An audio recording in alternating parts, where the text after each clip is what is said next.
وعلى رسوله الكريم اما بعد فاعوذ بالله من الشيطان الرجيم بسم الله الرحمن الرحيم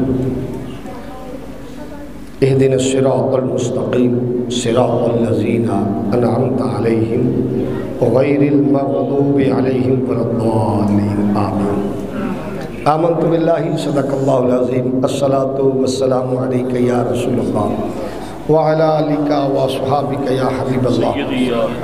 حمد و ثنا اس عظیم مالک و مولا کے لیے جو زمین کی تہوں میں بسنے والی مخلوق کے دلوں کی دھڑکن کو سنتا ہے اور انہیں رزق دیتا ہے۔ درود و سلام اس عظیم لارے محبوب کی بارگاہ میں جو حرم مدینہ میں تشریف فرما ہے، اللہ کی توفیق سے ہمارا درود و سلام سنتے بھی ہیں اور ہمیں دیکھتے بھی ہیں۔ سامنے تشم مجھے برادر مکرم حافظ محمد قیوم صاحب نے حکم فرمایا کہ غوث پاک کی 11ویں کے سلسلہ میں آج محفل پاک ہے، تو میں حکم کے مطابق حاضر ہو گیا۔ احسان بھائی کا شکریہ جو یہ محفل کروا رہے ہیں، اللہ تعالیٰ جزائے خیر دے۔ میرے لیے سعادت کی بات ہے برادر اکبر پیر طریقت رہبر شریعت پیر سید محمد اعجاز حسین شاہ صاحب جو صدارت فرما رہے ہیں اور ہر عدل عزیز شخصیت ہے، نفیس انسان ہے، اللہ تعالیٰ آپ کی زندگی دراز فرمائے۔ جامعہ حاضہ کے خطیب جیسے قبلہ شاہ صاحب نے بڑی محبت سے نوازا، میں اس قابل نہیں ہوں، یہ ان کی محبت ہے۔ پیر طریقت رہبر شریعت حضرت العلامہ مولانا پیر محمد ظہور اللہ چشتی گولڑوی صاحب شاہ صاحب، یقیناً یہ ان کی محبت ہے، انہوں نے میرے لیے بہت اچھے باتیں کی ہیں۔ اللہ مجھے ایسا بنا دے، سید ہونا ہی بڑا کمال ہے۔ وہ مجھے گجر پاک کہہ رہے تھے، گجر پھر پاک بن گئے، ان کی محبت ہے۔ ویسے تو پاکوں کی اولاد آپ ہیں، کوئی شک نہیں ہے اس میں، میرے کہنے سے نہیں، میرے مصطفیٰ نے پہلے ہی بنا دیا۔ میرے لیے بہت محترم ہے، میں خوش اس بات پہ ہوا ہوں، میں نے بیٹوں سے ملا ہوں، ابھی بچہ گفتگو کر رہا تھا تو اس کی گفتگو میں چاشنی تھی، لفظوں کی ادائیگی ٹھیک تھی۔ ابھی تو وہ بچہ ہے، تو خوشی ہوئی کہ ایک عالم دین کے بچے عالم دین بن رہے ہیں۔ یہ کیونکہ ہم خود اس فیلڈ کے آدمی ہیں، بڑی مشکل کام ہوتا ہے، کیونکہ اگر ناراض نہ ہو تو لیاقت صاحب بیٹھے ہیں۔ میں نے آ کر سوال کیا شاہ جی کو کتنا عرصہ ہوگا، کہندے سال۔ میں کہا اللہ خیر ہی کرے، قیامت نہ آ جائے، ناراض تو نہیں ہوگا۔ ہوں میں نے شاہ صاحب 20 سال ہو گئے لیاقت صاحب مجھے آتے ہوئے یہاں، سلیم صاحب کے دور کی بات ہے۔ تو ابھی میں جوان تھا، لیاقت صاحب جوان تھے، تو یہاں آتے تھے۔ اب ہم بوڑھے ہو رہے ہیں، بچے جوان ہو گئے، تو یقیناً میرا بھی اس جگہ سے بڑا پرانا واسطہ ہے۔ تو میں نے یہ بات اس لیے کی کہ جب ہم در در پھرتے ہیں نا، پھر ہم کہتے ہیں نہیں یار پتر نہیں عالم دین بنانا، انہوں بھی یہ کرنا پائے گا، بنا کے دیکھ لینا۔ تو میں بہت خوش ہوا کہ ظہور اللہ چشتی صاحب کے دونوں بچے، ایک نے تو گفتگو کی، ایک سے میں نے نشست کی، وہ پڑھ رہا ہے 3 سال میں۔ خوشی ہوتی ہے جب کوئی بچے دین پڑھاتے ہیں، پتہ بھی ہوتا ہے مشکلات ہے، پھر بھی پڑھائے جاتے ہیں۔ آپ ڈیفنس میں رہتے ہیں، ٹیوشنیں پڑھاتے ہیں بچوں کو، ناظریں، تو 2-4 بچوں کو پڑھانے کا 5 سے 10 ہزار روپے لیتے ہیں، اس سے آپ اندازہ کر لیں۔ تو میں سب سے بڑی جو خوشی مجھے ہوئی وہ ہے، اب میں نے گفتگو کا آغاز کرنا بلا تمہید۔ میرا انداز آپ جانتے ہیں، پہلے میں قرآن پھر حدیث سے آؤں گا، پھر انشاءاللہ غوث پاک کی بارگاہ میں حاضری ہوگی۔ سورۃ فاتحہ کی تلاوت کی ہے، رب ذوالجلال نے فرمایا اہدنا الصراط المستقیم۔ اب نماز میں ہم سورۃ فاتحہ پڑھتے ہیں، کوئی نماز بغیر سورۃ فاتحہ کے نہیں ہوتی۔ فرض نماز میں ہم امام کے پیچھے ہوتے ہیں، امام پڑھتا ہے وہی ہماری ہوتی، تو لہٰذا کوئی نماز مکمل ہی نہیں ہوتی، کوئی رکعت مکمل نہیں ہوتی جس میں سورۃ فاتحہ نہ پڑھی جائے۔ سورۃ فاتحہ عموم ہے، پورے قرآن کا ماخذ سورۃ فاتحہ میں ہے، اور سورۃ فاتحہ میں رب ذوالجلال نے آپ انداز الہیہ دیکھے، فرمایا الحمدللہ رب العالمین، نعرہ تکبیر، نعرہ رسالت، نعرہ رسالت، نعرہ تحقیق، نعرہ حیدری، حضرت علامہ مولانا قاری محمد اقبال صاحب۔ سامنے تشم میں خوش آمدید بھی کہتا ہوں، یہ رب ذوالجلال کا انداز دیکھے، لوگ معترض اعتراض کرتے ہیں، آپ باہر نکلتے ہیں لوگوں کے اعتراض ہے، اللہ فرماتے ہیں الحمدللہ رب العالمین، اپنی تعریف کی، عالمین کا رب میں ہوں، ساری تعریفیں میرے لیے، میرے سوا کوئی تعریف کے قابل نہیں ہے، عالمین کا رب میں ہوں، الحمدللہ رب العالمین، الرحمن الرحیم، فرمایا میں رحمان بھی ہوں، رحیم بھی ہوں، مالک یوم الدین، ساری دنیا دا مالک بھی میں تے قیامت دن دا مالک بھی میں، ایاک نعبد و ایاک نستعین، خالصتاً میری عبادت اور مجھ سے ہی مدد مانگو، یہ خالصتاً رب ذوالجلال نے توحید بیان کر دی، کوئی شک و شبہ نہیں۔ جہاں ہی توحید کا اختتام ہوا تو پہلا جملہ رب لایا اہدنا الصراط المستقیم، بندہ عین نماز میں ہے، اللہ اکبر کی کھڑا ہو گیا، عرض کرتا ہے الحمدللہ رب العالمین الرحمن الرحیم مالک یوم الدین ایاک نعبد و ایاک نستعین۔ جب یہاں سے آگے بڑھا تو عرض کرتا ہے بندہ اہدنا الصراط المستقیم، اے مالک و مولا مہربانی فرما، مجھے سیدھے راستے پہ چلا، مجھے سیدھا راستہ دکھا۔ بندہ کھڑا نماز میں ہے، نماز میں رب نے بندے کو حکم دیا، اے میرے بندے جب تم میری تعریف کر لے، جب تو توحید کا اعلان کر دے، توحید کو تو سبھی مانتے ہیں، اب لازم ہے مجھ سے یہ عرض کر مالک و مولا مجھے ایسا راستے پہ چلا جو انعام والا ہے، صراط الذین انعمت علیہم، پہلے عرض کر مالک و مولا مجھے سیدھا راستہ دکھا، اب جب سیدھے کا تعین آیا فرمایا عرض کر مالک و مولا ان لوگوں کا راستہ جن پر تیرا انعام ہوا ہے۔ اب توجہ چاہتا ہوں، اہدنا الصراط المستقیم، بندہ نماز میں ہے، اپنی ایمانداری سے بتاؤ مسلمانوں، نماز سے بڑی کوئی عبادت ہے؟ نماز سے بڑی کوئی عبادت ہے؟ واللہ تاللہ باللہ، ایمان کے بعد نماز سے کوئی بڑی عبادت نہیں ہے۔ نماز میں سورۃ فاتحہ پڑھ رہا ہے، کھڑا نماز میں ہے، چہرہ بیت اللہ کی طرف ہے، رب کو رب مان رہا ہے، کعبے کو کعبہ مان رہا ہے، محمد عربی کا امتی ہے، اس کے باوجود رب نے فرمایا اہدنا الصراط المستقیم، عین نماز میں عرض کر یا اللہ مجھے سیدھا راستہ دکھا۔ کیا کر؟ یا اللہ مجھے، یہ دعا کیوں ہوئی پتہ ہے؟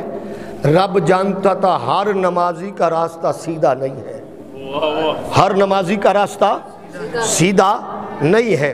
اگر آپ کہیں احادیث کا حوالہ تو موضوع بٹ جائے گا، موضوع سے میں ہٹ جاؤں گا۔ آپ دیکھیں مصطفیٰ کے پیچھے منافق نماز پڑھتے تھے، مصطفیٰ کے پیچھے منافق نماز پڑھتے تھے، پتہ چلا ہر نمازی کا راستہ سیدھا نہیں ہے۔ جب بندے نے عرض کی مالک و مولا مجھے سیدھا راستہ دکھا، اب بندے نے عرض کر دی، رب ذوالجلال نے فرمایا بات یہاں ختم نہیں ہوگی، جب یہ دعا مانگی ہے تو اب اور آگے بڑھ، صراط الذین انعمت علیہم، بندہ عرض کرتا ہے مالک و مولا مجھے ان لوگوں کے راستہ پہ چلا جن پر تیرا انعام ہوا۔ اب قرآن میں رب ذوالجلال نے فرمایا فَأُولَٰئِكَ مَعَ الَّذِينَ أَنْعَمَ اللَّهُ عَلَيْهِم مِّنَ النَّبِيِّينَ وَالصِّدِّيقِينَ وَالشُّهَدَاءِ وَالصَّالِحِينَ۔ سنیو سن لو، رب نے قرآن میں 4 گروہ بیان فرمائے۔ پہلا فرمایا نبیوں کا راستہ سیدھا ہے، دوسرا فرمایا صدیقین کا راستہ ہے، اس سے مراد صحابہ کرام ہے، تیسرا فرمایا والشہداء، ارے شہید ہے جو فی سبیل اللہ ہو، اللہ کی رضا کے لیے جنگ لڑے اور جان دے دے، ان کا راستہ ہے، والصالحین، چوتھا راستہ اللہ والوں کا ہے، فرمایا غوث کے راستے پہ آ جاؤ، ارے علی حجویری کے راستے پہ آ جاؤ، ان کا راستہ سیدھا راستہ ہے، بھٹکو گے نہیں، سیدھے جنت میں چلے جاؤ۔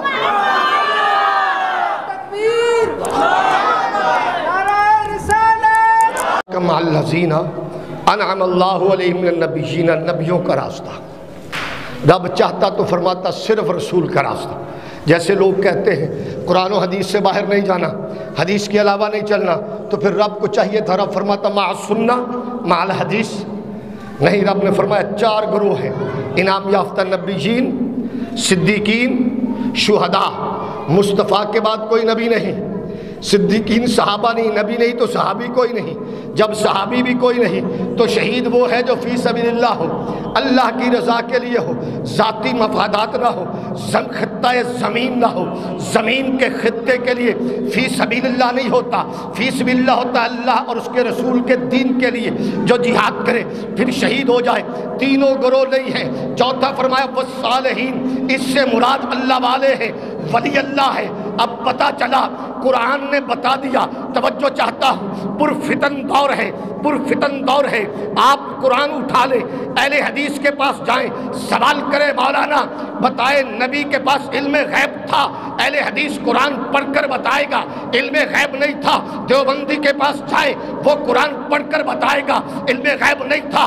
اہل سنت کی جماعت کے پاس آ جائے وہ قرآن پڑھ کر بتائے گا علم غیب تھا۔ اور مکتبہ فکر کے پاس چلے جائے وہ اپنا مسلک قرآن پڑھ کر بتائے گا۔ عام نوجوان، عام مسلمان پریشان ہو گیا، مالک و مولا فلاں کے پاس گیا، اس نے بھی قرآن پڑھا، مالک و مولا فلاں کے پاس گیا، اس نے بھی قرآن پڑھا، سب قرآن پڑھ رہے ہیں، میں کہاں جاؤں؟ جب پرفتن دور آ جائے ہر آدمی کہے میں سچا ہوں۔ رب نے فرمایا نانا گھبرا نہیں، پہلے دیکھ جو میرے ہیں، جو میرے بندے ہیں، جو ولی اللہ ہیں، جو عقیدہ ان کا ہے، جو نظریہ ان کا ہے، جو راستہ ان کا ہے، گھبرا نہیں، ان کے عقیدے پہ چل، ان کے نقش قدم پر چل، وہ تجھے رب سے بھی ملا دیں گے، رب کے رسول سے بھی ملا دیں گے۔ اب پہلی شرط ہو گئی کہ نبی مکرم نور مجسم صلی اللہ علیہ وسلم کی امت میں کیا ایسے لوگ ہیں؟ اب توجہ چاہتا ہوں، قرآن ہے اہدنا الصراط المستقیم، رب فرما رہا ہے پتہ چلا ہر نمازی کا راستہ سیدھا نہیں ہے، ہر داڑھی والے کا راستہ سیدھا نہیں ہے، سیدھا راستہ ان کا ہے جو ولی اللہ کے قدموں پہ چلتے ہیں۔ سبحان اللہ۔ میں ایک مثال دیتا ہوں توجہ سے سمجھانے کے لیے تاکہ بات آپ کے دل میں اتر جائے۔ دین تصوراتی نہیں ہے، دین بولے ذرا تصوراتی نہیں ہے، شخصی ہے۔ مولانا نعیم الدین مراد آبادی رحمۃ اللہ علیہ پہلی جلد میں لکھتے ہیں، آپ فرماتے ہیں کہ اگر اللہ چاہتا بندہ رات کو سوتا، اللہ فرشتوں کو کہتا جاؤ اس کو پیغام دے کے آؤ، کل سے یہ کام کرنے ہیں، ہو جاتے۔ اللہ نے ایسا نہیں چاہا، یہ ہوتا تصوراتی۔ اب کیونکہ یہ تصوراتی نہیں ہے، شخصی ہے، 1,24,000 پیغمبر اور رسول بھیجے، آخر الزمان مصطفیٰ آئے، مصطفیٰ نے بتایا نماز کیسے پڑھنی ہے، مصطفیٰ نے بتایا جنگ کیسے لڑنی ہے، زکوٰۃ کیسے دینی ہے، بیوی کے حقوق کیا ہے، بیٹی کے حقوق کیا ہے، خاندان کے حقوق کیا ہے، یہ شخصی ہے۔ اور پھر آگے بڑھے، پھر کریم آقا علیہ السلام کے صحابہ، پھر تابعین، تبع تابعین۔ اب کوئی بندہ مجھ سے سوال کرے مولانا آپ رفع یدین نہیں کرتے، آپ جناب یہ کام نہیں کرتے، آپ نے کہاں سے لیا؟ میں بارگاہ اپنے شیخ طریقت الشیخ صوفی برکت قدری رحمۃ اللہ علیہ کی بارگاہ میں حاضر ہوں گا، میں عرض کروں گا میں نے اپنے شیخ کو دیکھا وہ ایسے نہیں کرتے تھے، میرے شیخ کی بارگاہ میں سوال ہوگا کہ آپ کا یہ عمل ہے، آپ کا یہ نظریہ ہے، آپ نے کہاں سے لیا؟ وہ امیر الحسن صحابری کی بارگاہ میں جائیں گے، وہاں سے چلتا ہوا یہ سلسلہ آگے بڑھتا بڑھتا علی احمد صابر کی بارگاہ میں، علی احمد صابر سے بابا فرید کی بارگاہ میں، بابا فرید کی بارگاہ میں سے چلتا ہوا بختیار کاکی، یہ چلتا ہوا سلسلہ یہی شخصی تصور ہے۔ دین شخصیت والا ہے۔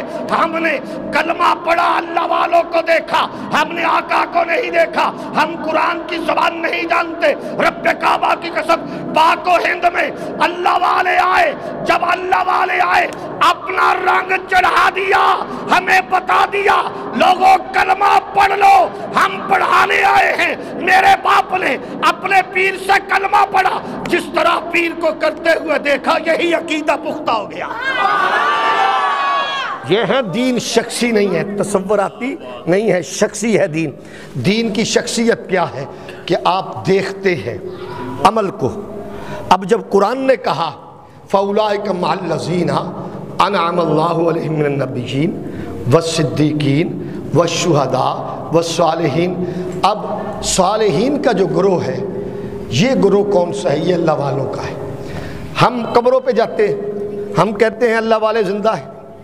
کوئی بندہ یہ بات کہہ سکتا ہے یار نہیں وہ تو فوت ہو گئے ہیں، وہ تو فیض نہیں دیتے۔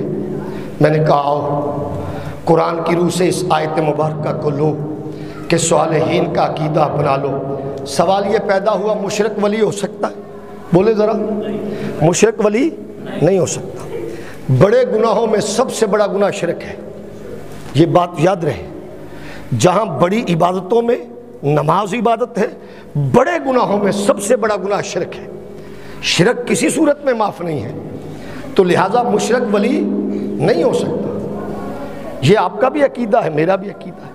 میں نے کیونکہ میں ان میں رہتا ہوں، یہاں بھی اب تو پھیل رہے ہیں، میں نے سوال کیا ذرا یہ تو بتائیں معین الدین چشتی اجمیری ولی اللہ ہے؟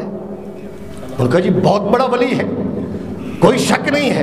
میں نے کہا پھر آؤ، وہ ولی کیسے بنا جو حضور داتا صاحب کے مزار پہ 40 دن ٹھہرا، نوافل پڑھتا رہا، وہاں بندگی کرتا رہا، چلے کاٹتا رہا، جب چلے تو آپ عرض کرتے ہیں گن بخش فیض عالم مظہر نور خدا ناکسارا پیر کامل کامل اعلیٰ رہنما۔ ارے معین الدین نے عقیدہ دیا ہے علی حجویری زندہ ہے، قبر میں فیض دے رہا ہے، یہ عقیدہ ولیوں کا ہے۔ ولی اللہ قبر میں زندہ بھی ہوتے ہیں، فیض بھی دیتے ہیں۔ سبحان اللہ، نعرہ تکبیر، اللہ اکبر، نعرہ رسالت، نعرہ حیدری۔ اب توجہ چاہتا ہوں، جب ولی اللہ زندہ ہے، یہ عقیدہ کہاں سے آیا؟ عمل سے۔ عمل کس کا؟ معین الدین چشتی اجمیری کا، کوئی عام نہیں، لاکھوں لوگوں کو کلمہ پڑھانے والا اللہ کا ولی۔ وہ اگر حضور داتا صاحب کے مزار پہ آئے تو ان کا عقیدہ یہ ہے یہ زندہ بھی ہیں، فیض بھی دیتے ہیں، یہ زندہ بھی ہیں اور فیض بھی دیتے ہیں۔ ہم نے عقیدہ کہاں سے لیا؟ صالحین سے۔ ہم نے عقیدہ کہاں سے لیا؟ صالحین سے۔ ہم صالحین کو کیوں مانتے ہیں؟ اور ساڈے وڈیاں نو کلمہ پڑھایا، ہمارے اباؤ اجداد کو کلمہ پڑھایا۔ آج اگر ہم مسلمان ہیں تو اللہ کے ولیوں کے معاملات ہیں، انہوں نے مہربانی کی۔ اب حدیث بخاری سناتا ہوں، میں غوث پاک کی شان میں عرض کروں گا، لیکن میرا ایک اصول ہوتا ہے، پہلے میں چلتا ہوں تاکہ سمجھ آئے کہ ولی کیا ہوتا ہے، ولی کی شان کیا ہے۔ حدیث بخاری ہے، حدیث قدسی ہے، اور حدیث قدسی کیا ہوتی ہے؟ ایک ہوتا ہے قرآن، ایک ہوتی ہے حدیث قدسی، ایک ہوتی ہے حدیث، ایک ہوتا ہے قول۔ قرآن مفہوم بھی اللہ کا، نوجوانوں سن لو، مفہوم بھی اللہ کا اور لفظ بھی اللہ کے، مفہوم بھی اللہ کا اور لفظ بھی اللہ کے۔ میں ایک بات بڑی ضروری بتانی چاہتا ہوں، قبلہ شاہ صاحب تشریف فرما ہے، میں نے فاروق صاحب کا نام ہی نہیں لیا، بیٹا فاروق بھی بیٹھا ہے، یہ بھی خطیب ہے، اقبال صاحب بھی تشریف فرما ہے۔ ایک ہے یہ جو کتابیں پڑھی ہیں نا قرآن کی، ایک ہے یہ قرآن، یہ نبیوں سے افضل نہیں ہے، یہ نبیوں سے افضل نہیں ہے۔ ایک ہے قرآن لفظ اور مفہوم، وہ اللہ کے بعد سب سے افضل ہے، وہ صفت الہیہ ہے۔ کیا ہے؟ صفت الہیہ ہے، وہ مخلوق نہیں ہے۔ قرآن جو اللہ کی طرف سے آیا ہے وہ مخلوق نہیں ہے، وہ صفت الہیہ ہے۔ یہ جو ہم نے کتاب پہ لکھا ہوا ہے نا کالی سیاہی کے ساتھ، یہ مخلوق ہے، یہ لکھا ہوا مخلوق ہے۔ جو مصطفیٰ کے قلب انور پہ نازل ہوا وہ صفت الہیہ ہے، وہ کلام پاک ہے۔ تو لہٰذا قرآن کا دیکھنا عبادت، قرآن کا پڑھنا عبادت، قرآن کا پڑھانا عبادت، قرآن کے ساتھ اس کے ساتھ لگاؤ رکھنا عبادت، کیونکہ صفت الہیہ ہے، یہ سب سے افضل ہے۔ قرآن مفہوم بھی اللہ کا، لفظ بھی اللہ کے۔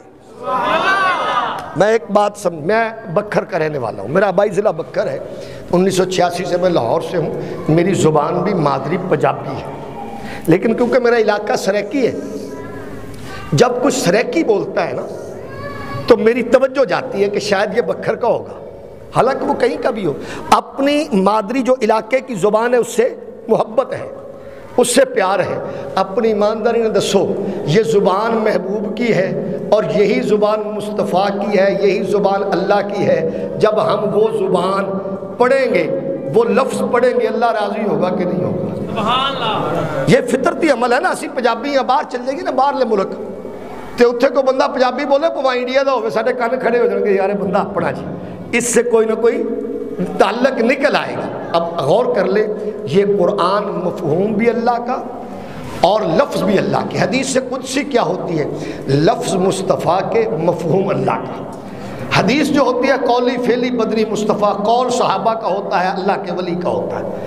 تو حدیث جو مصطفیٰ نے فرمایا ہو مصطفیٰ نے دیکھا ہو، مصطفیٰ نے دیکھ کر خاموشی اختیار کی ہو، صحابہ نے کوئی بات کی ہو، مصطفیٰ نے خاموشی اختیار کی ہو، وہ حدیث ہے۔ جس کا لفظ کی نسبت مصطفیٰ کی طرف چلی جائے وہ حدیث، جو صحابی کا ذاتی قول ہو اسے قول کہتے ہیں، ولی اللہ کا قول بھی ہوتا ہے۔ یہاں حدیث قدسی پیش کر رہا ہوں، صحیح بخاری باب الایمان پہلی جلد، میرے کریم آقا علیہ السلام نے فرمایا وما یزال عبدی یتقرب الی بالنوافل حتی احببته فاذا احببته فكنت سمعه الذی یسمع به وبصره الذی یبصر به ویده التي یبطش بها ورجله التي یمشی بها وان سالنی لاؤتینه ولئن استعاذنی لاعیذنه۔ سبحان اللہ، اچھی کو وہ یار ڈا مٹھڑا کو میں نے حدیث قدسی پڑھی ہے، اور ایمانداری سے یہ حدیث سن کر ایمان تازہ ہو جاتا ہے۔ یہ سنیوں کا عقیدہ بھی ہے، اللہ نے اپنے بندوں کی عزت کے ڈنگے بھی بجائے ہیں۔ میں نے کیونکہ غوث پاک کی کرامتیں بھی بیان کرنی ہیں، جب ہم کرامت بیان کرتے ہیں تو پہلا سوال ہے کتنے لکھی جے، یہ ہوتا ہے کہ نہیں؟ تہاڈا واسطہ نہیں پیندا، ساڈا تو پیندا نا۔ پہلا سوال ہے کتنے لکھی جی، قرآن چ ہے نہیں ہے، حدیث چ ہے نہیں ہے، تو پھر اسی نہیں مانتے، نہ منو بھی، اسی کو زبردستی منانا۔ ہم کیوں مانتے ہیں؟ وہ پہلے قرآن حدیث سنتے۔ میرے آپ کے کریم آقا نے فرمایا وما یزال عبدی یتقرب الی بالنوافل۔ اللہ فرماتا ہے جب کوئی میرا بندہ کثرت نوافل کی وجہ سے میرے قریب آ جاتا ہے۔ کس وجہ سے؟ بولے ذرا، کثرت نماز کی وجہ سے نہیں بندہ قریب آتا۔ نماز جو ہے نا یہ فرض، اس کی وجہ سے رب کے قریب وہ نہیں آتا جو نفل کی وجہ سے آتا ہے، کیونکہ یہ تو فرض ہے۔ میں اس کی مثال دیتا ہوں۔ ایک آدمی دکان پہ کام کرتا ہے، اس کی ڈیوٹی ہے صبح 8 بجے جائے، 4 بجے اس کی ڈیوٹی ختم، دکان تے جاندہ بھئی ٹھیک ہے 8 بجے آیا، 4 بجے چلا گیا، اپنی دیہڑی لے کار۔ ایک آدمی کی ڈیوٹی 8 بجے ہے، وہ 7 بجے جاتا ہے دکان، وہ مالک آیا 8 بجے، ان کے بڑی گل ہے شاباش بھائی۔ مالک نے کیا 4 بجے بند کری، ان کے استاد جی تسی بند کر لو، میں ذرا صفائی کر لوا، میں دی نگرانی کراں۔ گاہے بگاہے رات نو آ کے چاتی بھی مار جوے دکان تے کوئی آیا تو نہیں دسو، وہ بندہ زیادہ پسند نہیں ہوئے گا مالک میں۔ نماز فرض ہے، لازم ہے، نہیں پڑھیں گے تو گناہگار ہوں گے، جس طرح بقیہ گناہگار ہوندے ہیں۔ زنا کرنے نال گناہ ہوندا، وہ بھی گناہ کبیرہ، سود کھانا گناہ کبیرہ، جھوٹ بولنا گناہ کبیرہ، غیبت کرنا گناہ کبیرہ، نماز نہ پڑھنا بہت بڑا گناہ۔ نماز نہ پڑھنا بذات خود گناہ کبیرہ ہے۔ اب آدمی کی ڈیوٹی ہے 5 وقت میں نماز پڑھنا، وہ ڈیوٹی ادا کرتا ہے۔ رب نے فرمایا یہ تو ڈیوٹی لگا دی، اب میری خوشنودی تب ملے گی جب اضافی نفل آئیں گے، جب بندگی کرے گا، جب ڈیوٹی سے ہٹ کر بیٹھ کر اپنے رب کی یاد کرے گا۔ فرمایا جب کوئی بندہ کثرت نوافل کی وجہ سے میرے قریب آ جاتا ہے، مالک و مولا بندہ تیرے قریب آ گیا، تیری عنایت کیا ہے؟ فرمایا حتی اذا احببتہ، میں اس سے محبت کرتا ہوں، وہ مجھ سے محبت کرتا ہے۔ دنیا والوں بات تو یہی ختم ہو گئی، اور جب رب بندے سے محبت کرے دنیا بندے کی بن جاتی ہے۔ بندہ رب سے محبت کرتا ہے، رب فرماتا ہے، بندہ نفل پڑھتا ہے، رب محبت کرتا ہے۔ آپ سے توجہ چاہتا ہوں، آپ اپنے اپنے پیروں سے محبت کرتے ہوں گے، اولاد سے بھی محبت کرتے ہیں، اولاد سے، کیونکہ دنیا میں اللہ اس کے رسول کے بعد، یہ اللہ اس کے رسول کی بات میں ضمناً کہہ رہا ہوں ایمان کی پختگی کے لیے، ورنہ اولاد سے بڑھ کر شاید اللہ رسول بھی نہیں رہتا جو ہمارا معاشرہ ہے۔ بچہ اے بچے باہر کھیل دے ہو نا، ماں دی محبت دے بڑے انوکھے نرالے رنگ ہوندے نے۔ بچے باہر کھیلن ڈے نے تے میرا پتر گیا، او جا کے لڑکے آ گیا، کوئی کام یہ جہا کرے آیا تے ہن بیوی نے مینوں اپنے پتر دی تعریف، منڈا تے ٹھیک ہے فلانے دے منڈے نے خراب کرتا، یہ نہیں کہنا میرا منڈا خراب، نو نو نو، یہ نہیں کہنا میرا بیٹے میں خرابی ہے، یہ نہیں کہنا میرے بیٹے کی زیادتی ہے، کیونکہ محبت میں بیٹے کی کمزوریاں نظر ہی نہیں آتی۔ اللہ فرماتا ہے جب کوئی بندہ کثرت نوافل کی وجہ سے میرے قریب آ جاتا ہے، میں اس سے محبت کرتا ہوں، وہ مجھ سے محبت کرتا ہے۔ یہ بھائی ٹھیکیدار صاحب بیٹھے منظور صاحب، انہوں نے ٹوپی پائی ہے، یہ پلا کیڑی ٹوپی انہوں نے پیر صاحب باندھے دی، یہ محبت کی علامت ہے کہ یار میرا پیر ہے ٹوپی باندھا۔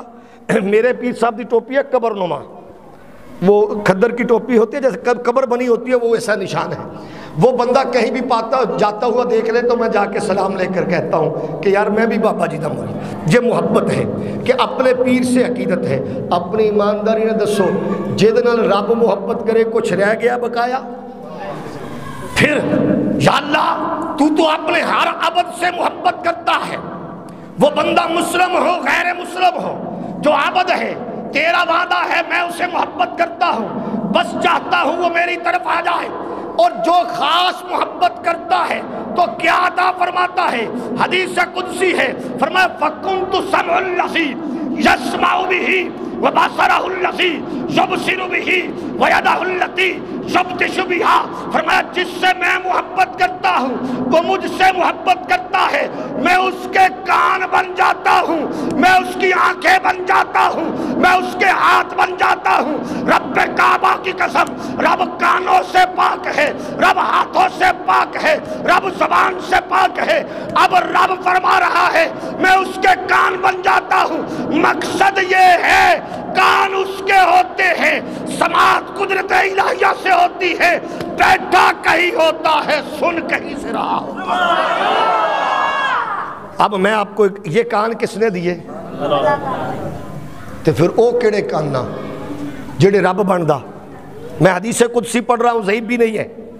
فَكُنْتُ سَمْعُ الَّذِي يَسْمَعُ بِهِ وَبَصَرَهُ الَّذِي يُبْصِرُ بِهِ۔ فرمایا میں اودے کان بن جاندا جہدے نال او سندا، وَبَصَرَهُ الَّذِي يُبْصِرُ بِهِ، میں اودی اکھاں بن جاندا جہدے نال او دیکھدا۔ اب یہ دو چیزیں پہلے قرآن سے لاؤں پھر حدیث دیتا ہوں۔ سلیمان علیہ السلام کا لشکر ہے، سلیمان علیہ السلام کا لشکر ہے، جا رہے ہیں حتیٰ اذا اتوا علی وادی النمل قالت نملۃ یا ایھا النمل ادخلوا مساکنکم لا یحطمنکم سلیمان وجنودہ وهم لا یشعرون فتبسم ضاحکا۔ کیڑیاں نکلیاں نے باہر اپنے چوگے واسطے۔ لشکر بھی بڑا جاہو جلال والا، بہت بڑا لشکر جس اندر دنیا دی ساری مخلوق آ، زمین تے بھی ہواات بھی پرواز کر رہی۔ ہن کیڑی بولی، کیڑی بولی، کیڑی گل تے کیڑی کر رہی نا، کیڑی بولی انہیں کہ اپنی اپنی بلّیاں وڑ جاؤ، سلیمان علیہ السلام دا لشکر آ رہے۔ فتبسم ضاحکا، سلیمان علیہ السلام نے گل سنی تے مسکرا پے۔ توجہ ہے نا، سلیمان علیہ السلام نے گل سنی تے کی ہویا؟ مسکرا پے۔ اپنی ایمانداری نے دسو ایک کیڑی دی گل سن کے ملے؟ دنیا کو کوئی آلہ ہے جو کیڑی بولے وہ سمجھ لے؟ دنیا کی کوئی سینچ بسا سکتی ہے کہ 40 میل کے فاصلے پر چونٹی ہو وہ بولے اور وہ سمجھ لے؟ رب کعبہ کی قسم یہ رب کے محبوب بندوں کو عطا ہے۔ فَكُنْتُ سَمْعُ الَّذِي يَسْمَعُ بِهِ وَبَصَرَهُ الَّذِي يُبْصِرُ بِهِ۔ قرآن کہتا سلیمان علیہ السلام نے دیکھا بھی ہے اور سنا بھی ہے، مسکرائے ہیں۔ پتہ چلا اللہ کے بندوں کے پاس یہ قوت سماعت اور قوت بصارت ہے۔ مدینہ کی یونیورسٹی، مسجد نبوی، حضرت عمر ابن خطاب امیر المومنین دوم آپ خطاب فرماتے ہیں دوران تقریر، فرماتے ہیں یا ساریۃ الجبل، اے ساریہ پہاڑ کے پیچھے آ۔ حضرت ساریہ آئے، جنگ فتح کر لی، 1 مہینے کی مسافت ہے، ارے ساریہ نے سن بھی لیا، عمر نے سنا بھی دیا۔ یا ساریۃ الجبل، میں پہلے یہ باتیں نا پیار سے سمجھا دیتا ہوں۔ ممبر تے تقریر کرن ڈے نے، چہرہ اس طرف تے اچانک دوران تقریر دیکھو نا، میں بیٹھا ہوں حدیث پڑھن ڈیا، میں کسی دا نام لے کے کہاں فلانا کام کری، تسی کہو گے انہوں کیوں ہویا؟ ایک کہندے نے شاہ جی فاروق یار جا باہر کوئی مسئلہ تو نہیں، تقریر میں کر رہے ہیں، سیدنا عمر بن خطاب تقریر کر رہے ہیں، دوران تقریر کہتے ہیں یا ساریۃ الجبل، یا ساریۃ الجبل۔ مجمع بڑا حیران ہویا، آپ نے گفتگو چھڈی، پھر وہی گفتگو شر کر دیتی۔ ایک عرصے تو بعد، مہینے تو بعد حضرت ساریہ آئے، لوگوں نے وہ گل یاد سی، دسیا کہ اس ٹائم حضرت عمر بن خطاب نے اے گل کہی سی۔ حضرت ساریہ فرماندے نے میں جنگ لڑ رہا سی، بڑی پک تے جنگ سی، اچانک دشمن میری پشت تو حملہ آور ہویا پہاڑ تو، میں دیکھ کے حجر مینوں نہیں پتا، فرمایا میرے کنچ آواز پئی، آواز اس طرح سی جس طرح عمر بن خطاب دی ہوئے، فرمایا ساریہ پہاڑ دے پیچھے دیکھ دشمن آ گیا ہی، کہنے لگے اسی او حملہ انہوں دا ناکام کر دیتا۔ پتہ چلا فَكُنْتُ سَمْعُ الَّذِي يَسْمَعُ بِهِ، ادھر سے بولے ادھر سنا۔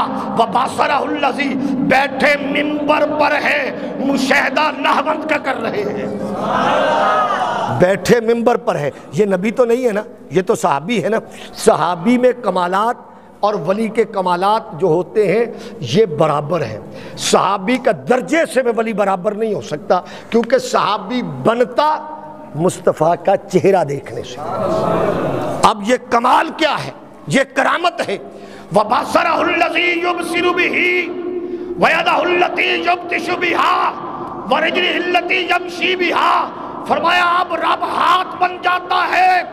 وَإِنْ سَأَلَنِي لَأُعْطِيَنَّهُ وَإِنْ اسْتَعَاذَنِي لَأُعِيذَنَّهُ، وہ اللہ کا ولی جب رب سے سوال کرتا ہے، رب سے مانگتا ہے، رب فوراً دے دیتا ہے۔